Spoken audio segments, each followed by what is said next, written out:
দাদা, নানা, মামা, দিদি, নানা, আল্লাহ,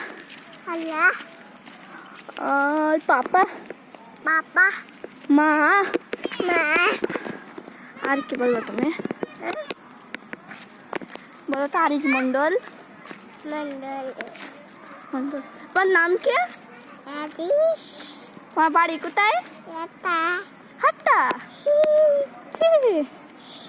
তোমার মায়ের নাম কি? তোমার মায়ের নাম কি?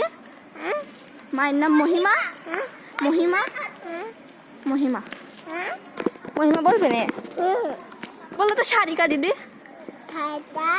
সুরাহা, সুদুহা, আরিজ।